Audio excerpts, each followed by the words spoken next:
Hallelujah hallelujah आमीन। प्रभु सबको आशीष दे। इन वचनों के अनुसार शैतान से ही और अपने पिता की लालसाओं को पूरा करना चाहते हो। वह तो आरंभ से हत्यारा है और सत्य ही निश्चल न रहा, क्योंकि सत्य उसमें ही है। जब वह झूठा बोलता है तो अपने स्वभाव से ही बोलता है, क्योंकि वह झूठ है वरन झूठ का पिता है।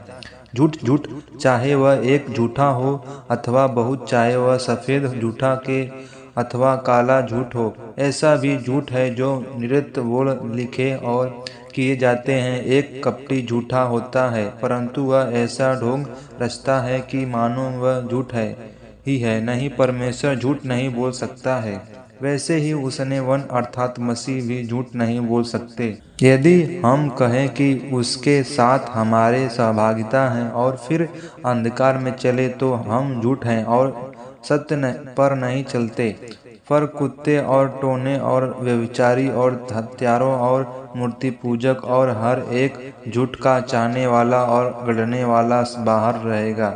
6 वस्तुओं से यहोवा पर वैर रखता है, वरन 7 दिन है जिससे उसको घृणा के अर्थात घमंड से चढ़ी हुई आंखें, झूठ बोलने वाली जीभ और निर्दोष का लहू बहाने वाला हाथ, अनर्थ कल्पना गढ़ने वाला मन, बुराई करने के वेग से दौड़ने वाले पांव, झूठ बोलने वाली साक्षी और भाइयों के बीच में झगड़ने उत्पन्न करने वाला मनुष्य।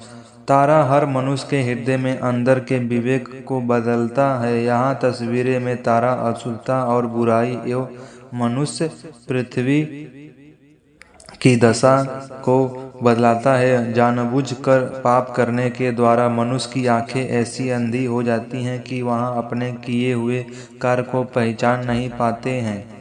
यह बुरा विवेक कभी शांत रहता तो कभी चिंता से दुखित रहता है। वह अपराधी इतराता है जबकि ऐसे क्षमा करना चाहिए और क्षमा करता है जब उसे दोषी ठहराया चाहिए। ऐसा विवेक शायद गर्म लोहा से दाना गया है और विषय में दूर होने के कारण उससे चेतन और शुद्ध बुद्धि की भावना खो गई है, क्योंकि आपने बहकाने वाले आत्माओं और शैतान के सिद्धांतों की ओर ध्यान किया और कुटिलता से झूठ बोल है। आत्मा स्पष्ट से कहता है कि आने वाला समस्याओं में कितने लोग भरमाने वाली आत्मा और दुष्टताओं को शिक्षाओं में पर मन लगाकर विश्वास से बहकर जाएंगे। यह न झूठे मनुष्य के कपट के कारण होगा जिनका विवेक मानो जलते हुए लोहे से दाग माया है। आँख परमेश्वर की आंखें मनुष्य की हृदय और जीवन की सभी बातों को देखती है। उसका जलमय आंखें से कुछ भी छिपा नहीं है, इसलिए वह मनुष्य के हृदय में पाई जाने वाली सभी गुप्त भावनाओं और विचारों को भली भांति जानता है और देखता है। चाहे वे बुरे काम आपने घोर अंधकार में किए और घने जंगल के किए, चाहे किसी गड्ढे में किए, परमेश्वर की आंखें सभी देखती हैं और उससे कुछ भी छिपा नहीं है। चित्र में आंख मनुष्य के चेहरे के रूप को भी बतलाती है। आँख की सी छोटी जीभ यह परमेश्वर के प्रेम का प्रकट करती है जो पापी हृदय हो चाहो तरफ से घेर हुए हैं। जबकि परमेश्वर पाप घृणा करता है तो वह मनुष्य से प्यार ही करता है और उसकी मृत्यु से प्रसन्न नहीं होता है, परंतु यह चाहता है कि पापी मनुष्य पश्चाताप करे और जीवित रहे। प्रभु यीशु का संसार में पापियों को ही बचाने आया है। एक पापी के मन फिराने से स्वर्ग में बड़ा आनंद होता है। आँख की सी छोटी जीभ यीशु के लहू को भी बतलाती है। यीशु परमेश्वर का मेमना है जो जगत का पाप उठा ले जाता है।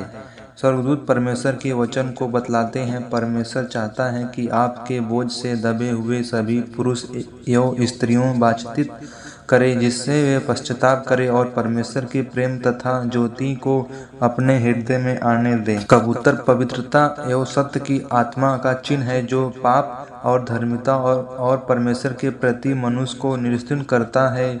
पवित्र आत्मा यहाँ तक मनुष्य के हृदय में के बाहर है। पवित्र आत्मा यहाँ रह नहीं सकता जहाँ पाप राज्य करता है।